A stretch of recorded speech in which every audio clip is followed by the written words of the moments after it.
Mr. Matlala, I wish to, before I ask my questions, send my sympathy to your kids and your wife. Thank you so much. Because no one, even a hardened criminal, must have police coming into their house and making their kids to sleep on the floor. No one must ever do that to our kids and to our wives. If they've got an issue with you, they must take you on. Because the procedure would have been, once they arrive, they should have isolated the kids and put them with a female police officer in one room who's reassuring the kids that everything is fine, we are going to be fine, while police are interrogating you or doing their business. If this happened, it deserved to be condemned, Chair, because it was brought to our attention that kids were made to sleep on the floor. As black people, we have inherited trauma, and no one must pass that trauma to our children. And no one must take advantage of our wives. Whatever we do on the streets is between us and the streets and has got nothing to do with our children. And police must understand that wherever they are, that no one must ever take advantage of young kids. How do you put a child on the floor and point a child with a firearm? It is uncalled for, even if they are looking for the most dangerous criminal. That must never be done to children. I thought I must make that statement before I proceed. Mr. Matlala, just tell me your place of birth. I was born in Seshou, but in Petersburg Hospital, Provincial Hospital. Where were you born? I was born in Mamelodi. Yeah, which hospital? It's no longer there. They used to call it a nursing home, but it's no longer there. Do you have a birth certificate from there? Yes, I do have. And then the primary school you went to? It is called Uwani Primary School. Was a principal there? Principal, it was Serudu. And then were you baptized? No, I was never baptized. And then high school? You said it yesterday. Leshabile High School. Who was a principal there? Ngwe, Mr. Ngwe. After high school, you didn't proceed to tertiary education? No, I didn't. And then you never worked in any formal employment? Or No, I never had any formal employment. So from high school, that's when you engaged in informal trading? Yes, I will say before even high school, my mother disappeared on me. Then I had to raise myself. I was actually a street kid. So I grew up in the street for a very long time.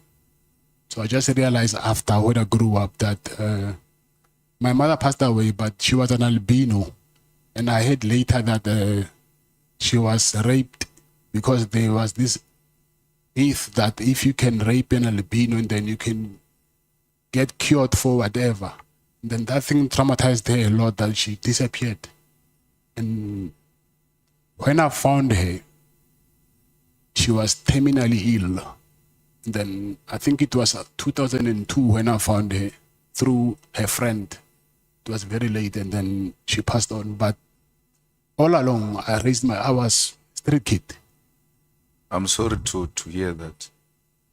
Now, Dlamenis have got some roots in Swaziland. Yes. And you said to us your grandmother is from, is a Dlamini. Yes. Did they have a place in Swaziland, or was she originally from there? No, KZN. So you don't have any relation ever with some people in Swaziland? No, I don't have. So when you travel to Swaziland now, what were you traveling for? What purpose? I was invited to the king's birthday. Oh, so you know the king? And the queen mother. Yes. But yes, I was invited by the queen mother. Oh, so you know the queen mother? Yeah, but it was the birthday of the king. But I went there through the queen mother? Yes. You were a guest of a queen mother? Yes. So this ID that has got your picture and the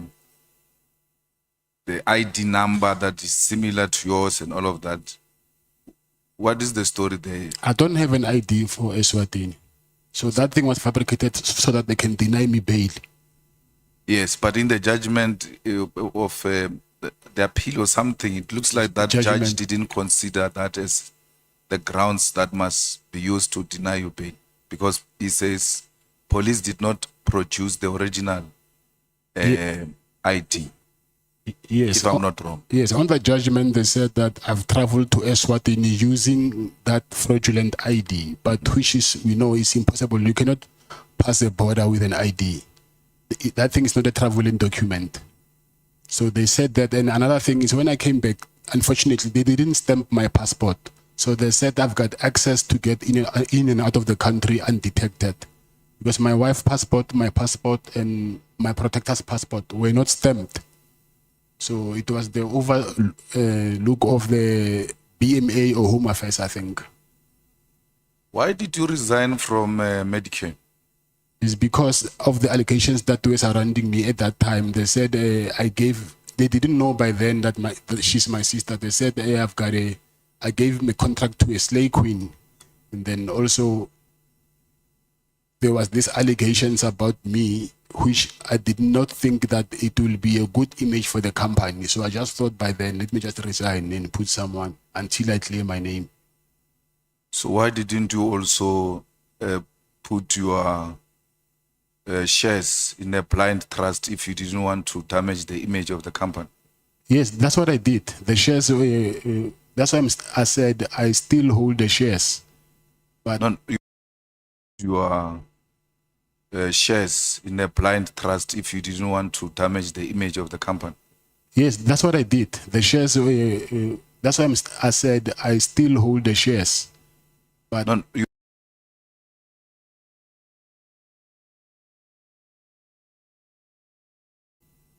so do you accept that after you wanted to save the image of the company, you put your sister as a director so that you can front her?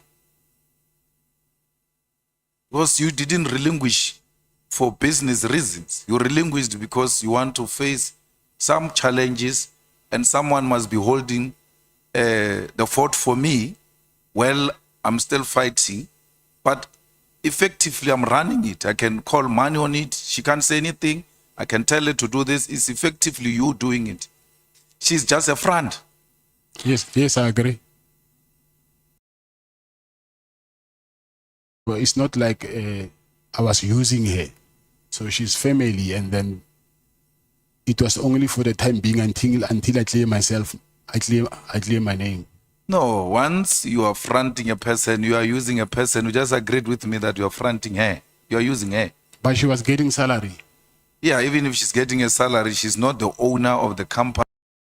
You are using her. But she was getting salary. Yeah, even if she's getting a salary, she's not the owner of the company. That's what you did. And in the empowerment of women, it defeats the whole purpose, because if she walks around with the image of a person who has got a tender of 360 million and therefore does not need any kind of empowerment or an assistance because she's got all this tender to herself. But in reality, there is a man behind her who's controlling this company. Do you accept that is wrong? Yes, I accept that it's wrong. Mr. Matlala, how does the cell phone goes, your cell phone, you see this one? Yesterday I left with this honorable member to a meeting, and when we were on a podium, I left to a bathroom and I left my phone. When I came back, she food and goes to a prisoner inside here, and when you come in here, you find it in a cell. When I came back, she said, I was extremely shocked that you left your phone because you go everywhere. The cell, for you to find it in the cell. NAC, you found it with NAC. You're given by NAC. No, it's not. It's not the same cell phone. Or it's a different cell phone. Yes. So it's not your cell phone. No. Or NAC gave you a cell phone that you can use while you are inside. Yes, I found him inside prison. He was using the cell phone. You didn't go with your cell phone. No. So when they found the cell phone, why are they saying it's your cell phone when it's... Because, you know, in prison, a cell phone is like a public phone. You'll find 3 people using the same cell phone. So, someone said, hey, check. They're talking about you in the media. It was that day when Mr. Mkonazi was doing that press briefing. So when I held that cell phone, that boy left. Immediately, the members of the task force of EST, they came to my cell. And then the same day, those guys from intelligence and PKTT, they came to prison. So I asked myself a question that if this thing was found in prison, how did these guys knew that I was found with a cell phone? So I thought maybe it was something which has been organized for me to be found with a cell phone. That guy who was arrested and sentenced for killing Bozwani, what's your relationship with him? I'm forgetting his name. Keke. Yes, I don't have a relationship with him. You have never worked together? Work? Yeah? No. But he's also from Mamelodi. Yes. Mokgotsi believes that you are John Wick, and everybody else there believes you are a John Wick in Mamelodi, that you have been killing people in Mamelodi. Yes, I heard that.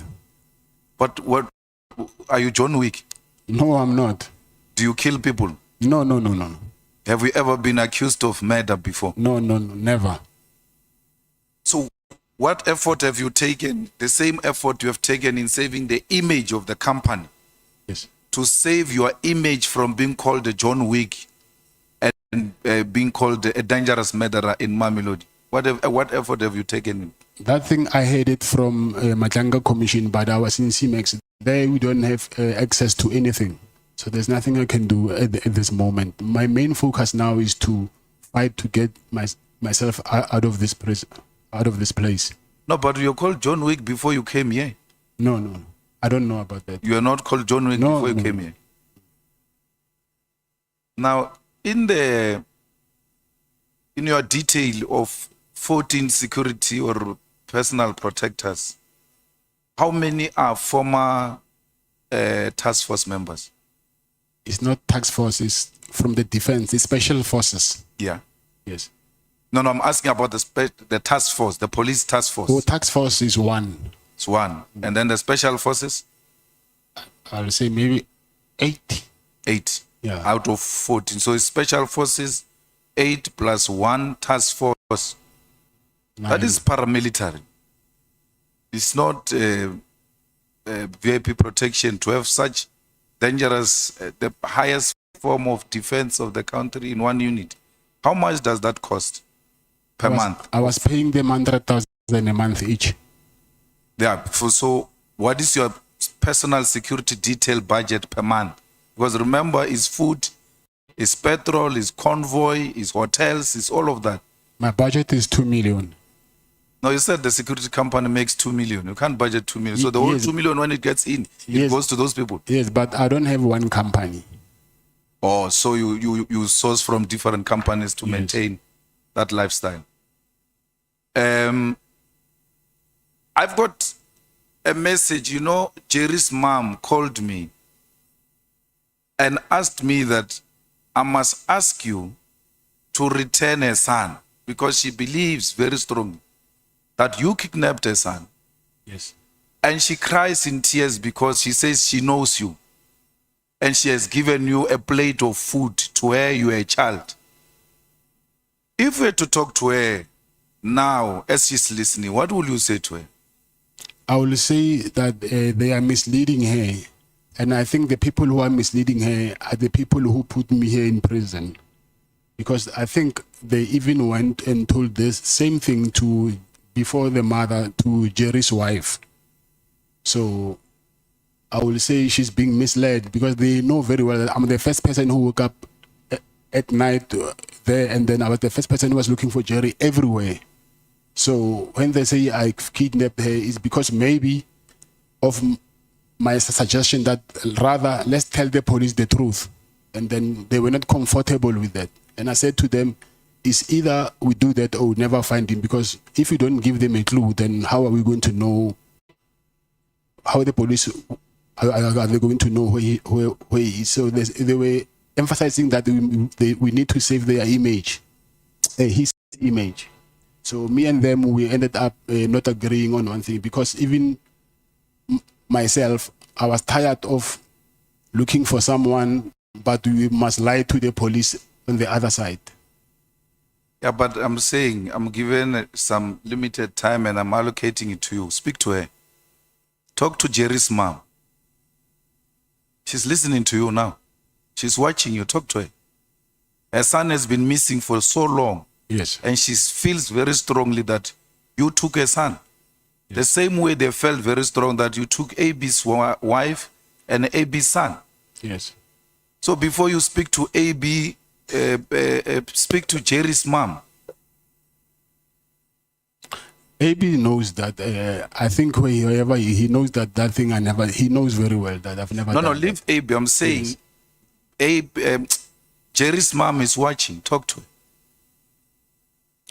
I will say, Mama, you know very well, me and your son, we are very, very, very close friends. We've done a lot of things together, traveled together, me and his wife and my wife, and there was nothing that I will do to harm your son. Actually, your son was like a young brother to me.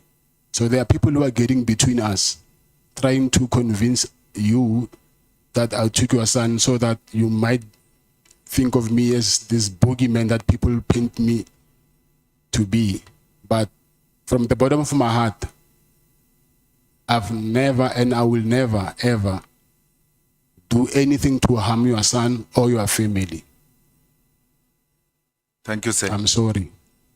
Thank you. Now, did you have a business deal with Jerry in some comfort installing solar system?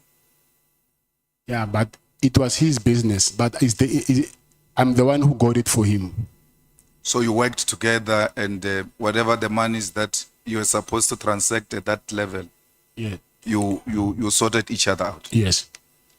Now, just before Jerry disappeared, and then I think Jerry disappeared a week or two, and AB's wife disappeared 2 weeks after or so, but it was within a short space of time. Yeah, I think a week in between or so, yeah. They say Jerry and AB were in your office. You wanted them to do some, you called AB because he had a CIDB 9. Yes, that's and true. they both declined to do that business with you. And that's where their problem started. He actually accepted AB, and it was not in Limpopo, it was there in Silverton, where there's a fourth plant. And then he accepted. The thing is, he was supposed to go to a briefing. I think he missed the briefing or something. That's why the thing didn't happen, but he never declined. So now, do you know anything about AB's son and AB's wife? No. But were you not involved in helping them to find the wife and the son? Yes, I was. And then as from a security company perspective, what were your suspicions or your findings, as it were? Actually, there is this Pakistani guy whose employee was kidnapped. The Pakistani guy, he's a Muslim. We go to the same mosque. So he told me that his employee is being kidnapped. So I asked around and I found out there's some guys in Atteridgeville who kidnapped that employee. And I took my chances. I just said, call the guy, and I said, I know it's you, but I was just testing the waters. Return that guy because we do not want to come looking for you. Luckily, he dropped him off by Church Street at Sasol Garage. Then we found the guy. So now, with AB's family, because the guy who kidnapped the Pakistani guy were from Atteridgeville. So I said to AB, because you are not far from Atteridgeville, I suspect it might be these guys. And I called the guys as well. I said to them, you see now, you're starting, can you please return AB's family? And then he hung up and then he switched off the phone and then he just disappeared. And I just heard that after a while they said, okay, I'm disguising to appear as if I'm helping AB, but I know that I'm the one who's doing this. But I think it was those guys trying to divert their attention. You remember when I started, I spoke about your son and your wife and how they should not be treated the way they are treated by police. Yes. AB's son and AB's wife did not deserve what happened to them. I agree, yes. Especially the son of AB, who will forever be traumatized by those experiences. Yes. And Jerry's wife and children do not deserve to see their father not returning from home, because every sunset they look forward to the return of their father, and the father does not come back. Like you growing up without a father, these children want their father, they want to see their father returning. And no one must do that to children and our wives. You agree? With your security experience, do you think Jerry is still alive? I mean, those kidnapping people, if they kidnap you to extort money, for you to give them money, a ransom and all of that, but once they keep you for too long, you become an expense to them, because they have to feed you, they have to, if you are sick, medication, accommodation and all of that. Why would they keep you this long when they know that there's actually nothing coming forward? Do you think Jerry is still alive? Not do you know.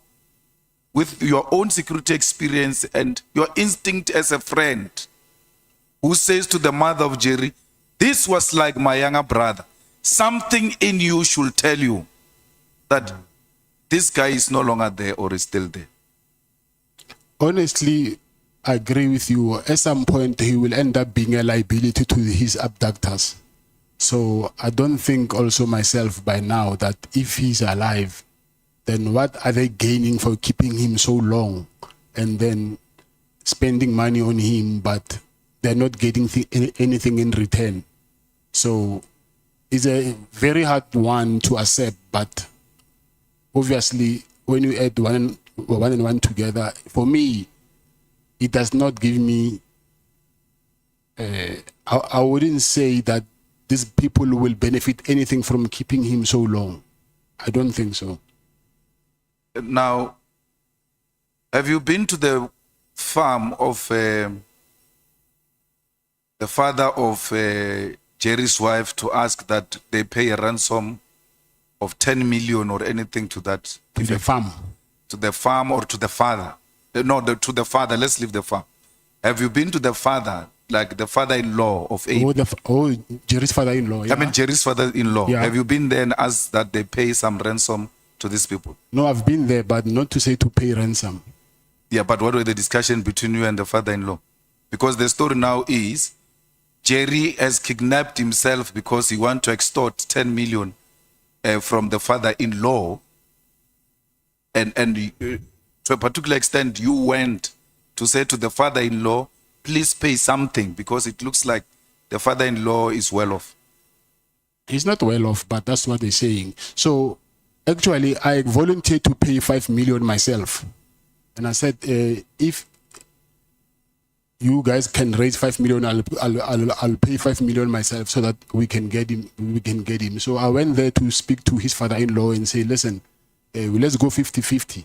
I can pay 5 and you pay 5. And he said, if they kidnap me, you must tell them that they must kill me. I will never pay any money. Speak to the Jerry's kidnappers, your younger brother, and plead with them. For sure they are listening. They knew we were coming to speak to you. If you're to speak to their conscience, what were you going to say? I will say, what we need now is closure. So whether they have them, they must just release him because he's diabetic. So I don't think wherever he is, he's in a good health. And also, if they did something to him still, let them give us a sign somewhere to at least have a closure to know, because it's not nice every day sleeping, not knowing what happened to your brother, your father, your son.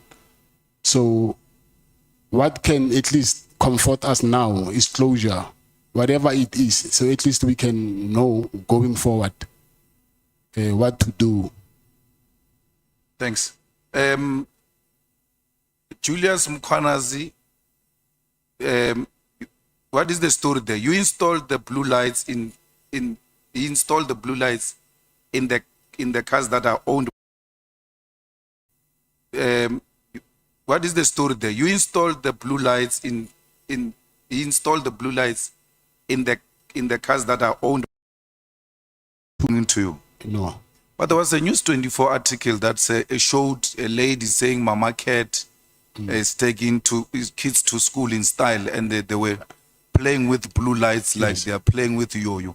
Yes, I'm divorced with my first wife, so I was not in relationship with my first wife.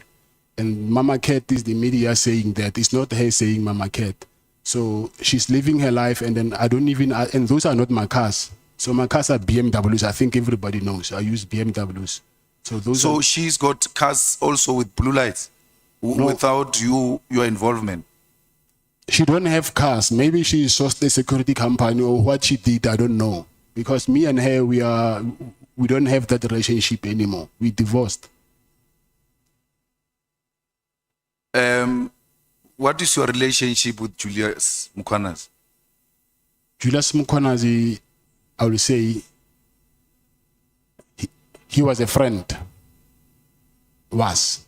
Oh, so you donated because you had a friend who was in the position of authority? No, it's because I proposed to him when he was an operations manager that, listen, I want to donate the cars, but with conditions that we do brand awareness, and then I will also send proposal to...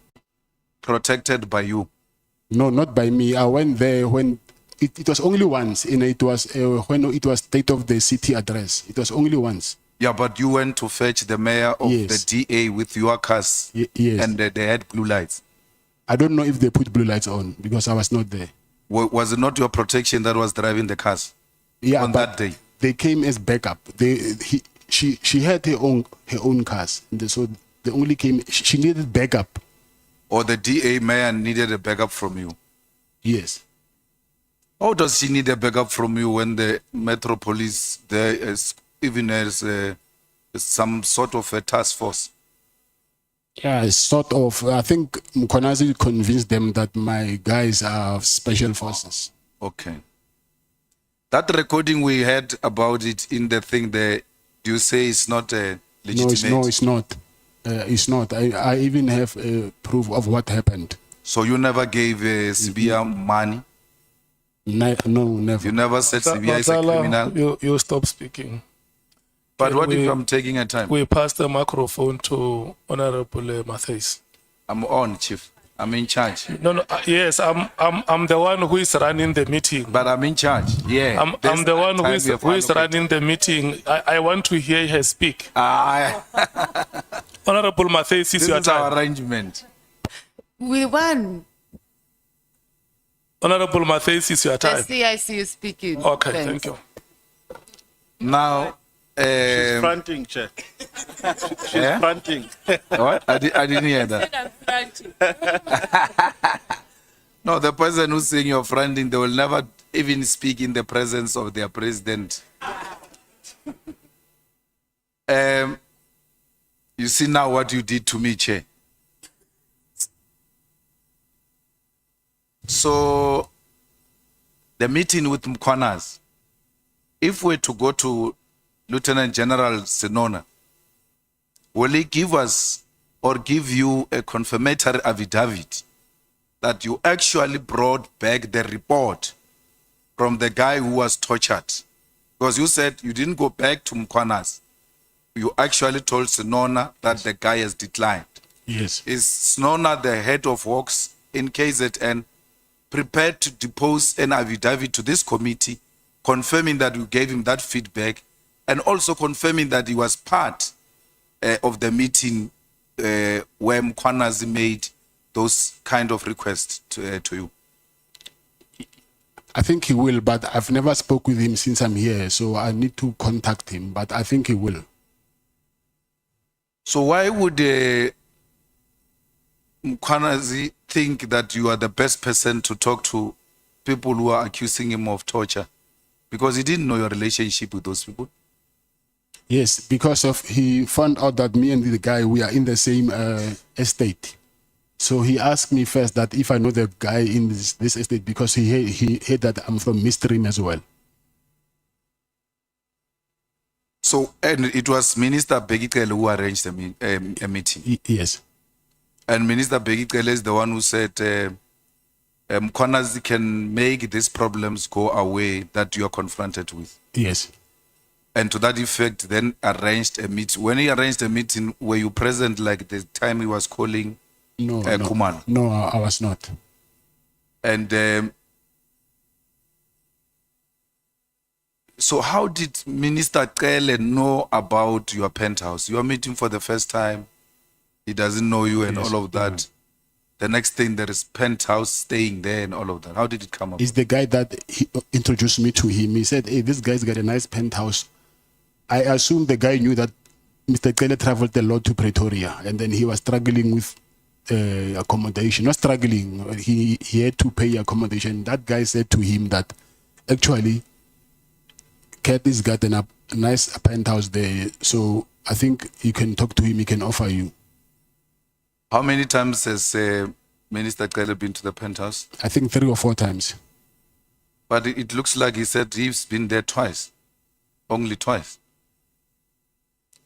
No, it cannot be twice, because he's been there twice when that guy was alive, and then after that guy's death, I remember he left his white Hugo Boss shirt in one of the bedrooms, and I sent him a message. I said, "It's me." I took a picture of that shirt, and I said, "It's me, Cat in Pretoria," and I even showed him his shirt so that they can know who is he talking to. So. After that, it was the 3rd time, and I think 3 or 4 times. It cannot be twice. It cannot be twice. Now, which year was that? This year. So, if you're to be released here and you go and ask as a resident or the owner of the penthouse there, by whatever the place might be, you go and ask for the footage of all those days. Will we find those footage? Or more than twice? I think that will depend on the security. Sometimes the footage after a certain period gets deleted.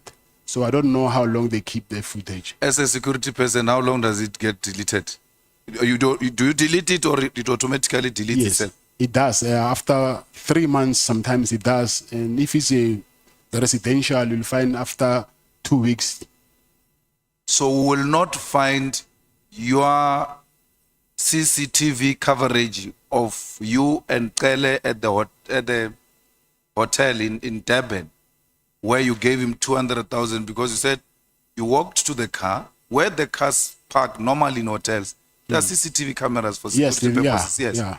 So you send your security, and then you walk with Kele to a red car, Yes. Jeep.